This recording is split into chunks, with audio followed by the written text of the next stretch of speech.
most respect in this effort to entrust this to me. Absolutely. Absolutely. And, so what is the... Now, my wife thought I was insane. Oh, I bet. Yeah. Initially, there was some resistance. But over time, when she, I think, finally realized that this wasn't just a joke and I was serious and I was taking it seriously, and once she had an opportunity to see what the potential alternatives were, she got on board and remained very supportive until she passed away in February.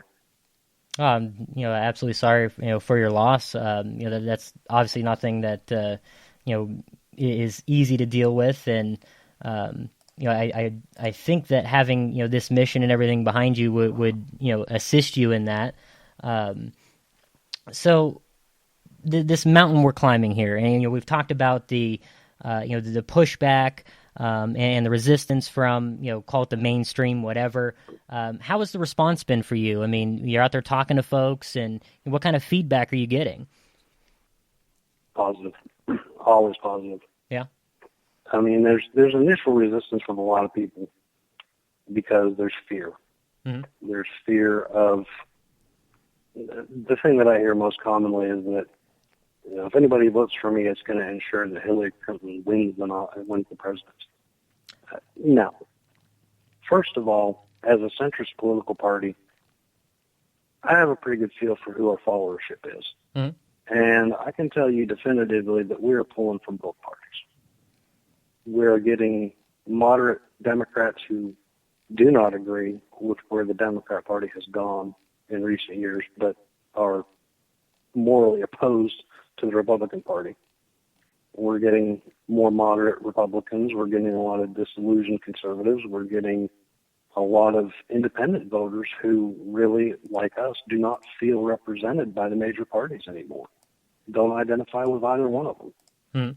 And most excitingly, we are getting folks who have sat out previous elections. First-time voters. That's a big deal, and believe in something. Yeah, that's fantastic. I mean, that's been the mission all along, is not to pull from either party.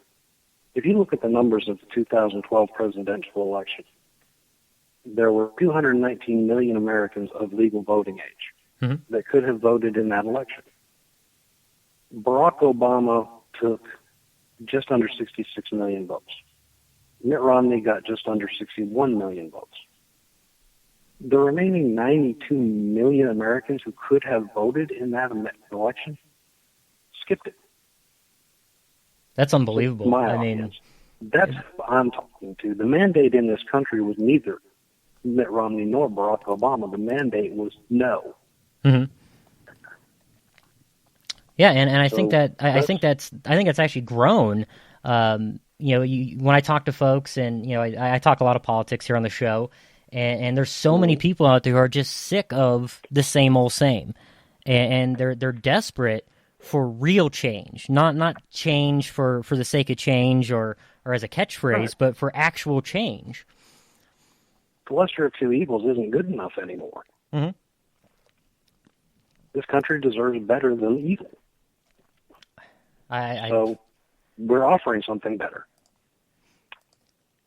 So what are you guys doing to engage folks? Now, again, the two big parties out there, I mean, they have, billions of dollars backing them between super PACs and, corporate donors and all that. They've got the mainstream media with all their 10 million debates and everything.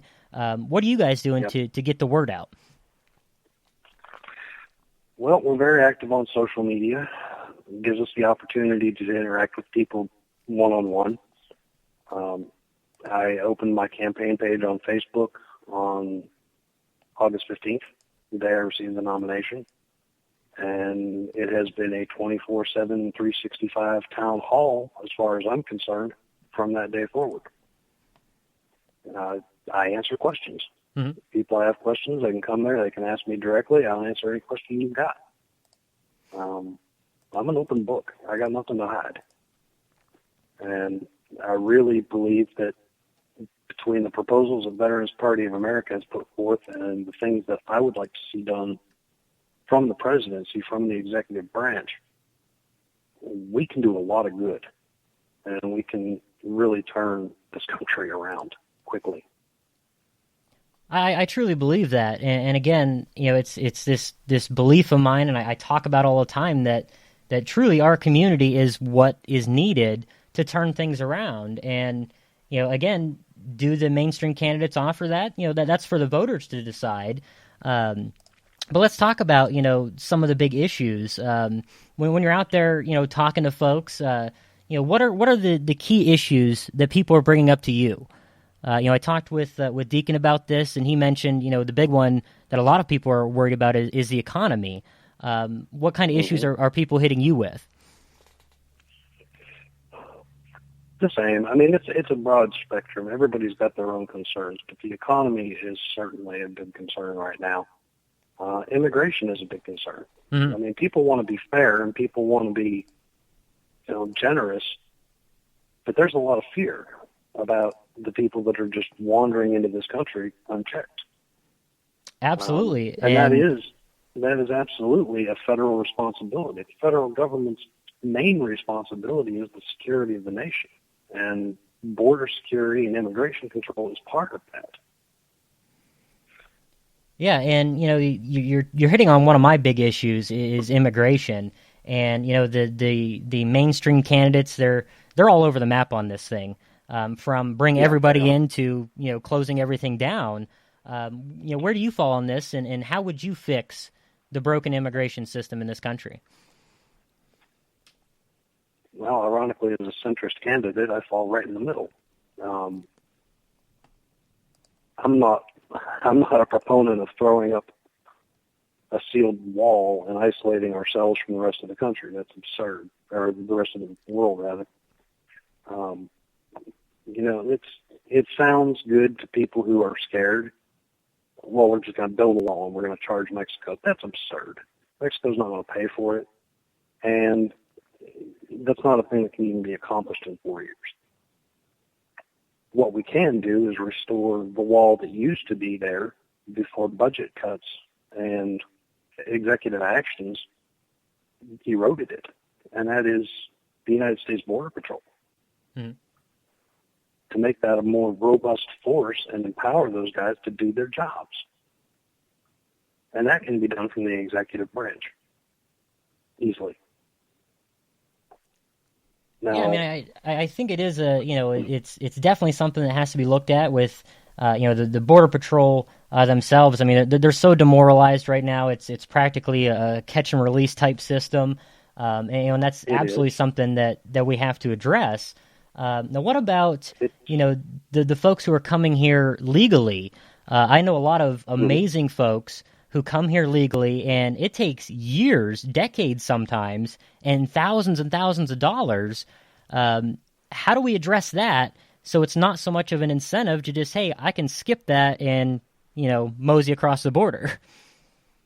Yeah, we absolutely need to address lawful immigration. That has become a quagmire, and I absolutely agree with everything you said. Your assessment is accurate. It takes a decade or longer.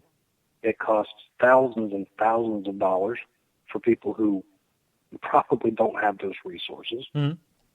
It's complicated even for someone who marries a citizen from another country. Oh, absolutely. For them to be able to come here and be part of their own family in this country. Yet somebody can wander in illegally and they're treated as untouchables. That's absurd. Do you consider the border problem, immigration, do you consider it a national security interest? Absolutely. It is absolutely a matter of national security. Okay. And, speaking of national security, national defense, obviously within our community, that's a huge topic because, let's face it, if you served, you've been a part of national defense, national security. We live in extremely dangerous times with the rise of Daesh and terrorism across the globe, rise in the militant Russia, China, Iran, North Korea. I mean, the list goes on and on. How do we get back to being, this country where not only are we a powerful nation, but we're also a safe nation? Well, the federal government has the ability to secure the borders and deal with international relations. Now, safe beyond those borders, if you're talking about, the civic problems and the issues within communities, that's got to be dealt with at the local level, at the state level. I'm not going to be the one to say that the federal government needs to come in and take over policing of the local community. That's ridiculous. Absolutely.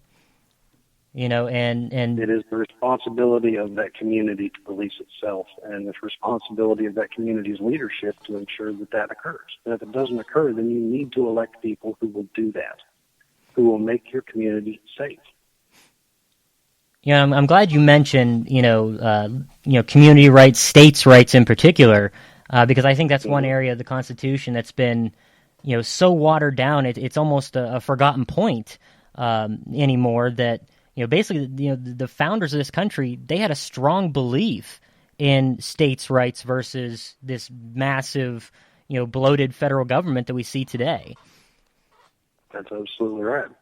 This was supposed to be a confederation of states, each state independent entity of its own, and working together under a limited federal government to provide international trade, national security.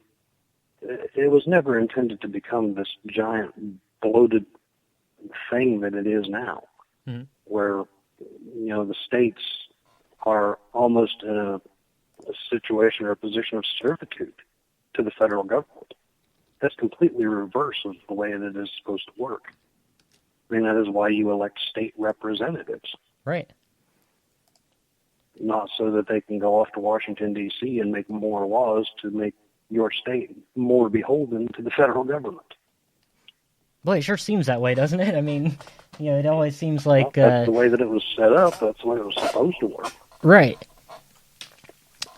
So, I really like, so many of these stances. And again, anything, if you're basing yourself off of constitutional viewpoints, you can't go wrong. I mean, it's our lifeblood of this country and our founding documents.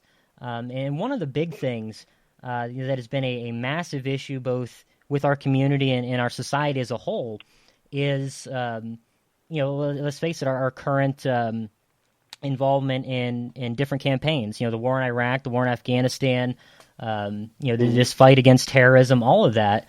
And you get people so divided on this issue. Do we go in and fight ISIS? Do we put boots on the ground in Iraq again? Do we stand up in the name of freedom across the globe, or are you guys more of an isolationist type approach where it's, hey, we're focusing on us and pretty much that's it? Neither. Neither. Okay. Let me see if I can explain this. Do we have an obligation to repair some of the damage that we've done in that part of the world? Absolutely. But as far as an active campaign, do we serve a military purpose in Afghanistan or Iraq at this point any longer? No. And I would like to see everybody out of there. And if I'm elected, I will get everybody out of there. They're all coming home. Now, the situation with ISIS, whether it's northern Iraq, Syria, wherever else they're popping up in that part of the world, I am of the firm belief that we do not need to put our boots on the ground to handle that situation. There is a force in that area screaming for help. All they need is the right equipment, the right support, and they will do the job. They are as motivated to get rid of the ISIS threat as anyone, and that's the Kurds. Yeah, I mean the Kurdish, the Peshmerga they're incredible, and they are. They're fierce. Yeah, and this is actually a really good topic here because we just had some stories break in the last week or so showing that the Peshmerga are running out of money. And, it's really strapping them. Now, we've had some back and forth, maybe some arguments, whatever you want to call it, with the Iraqi government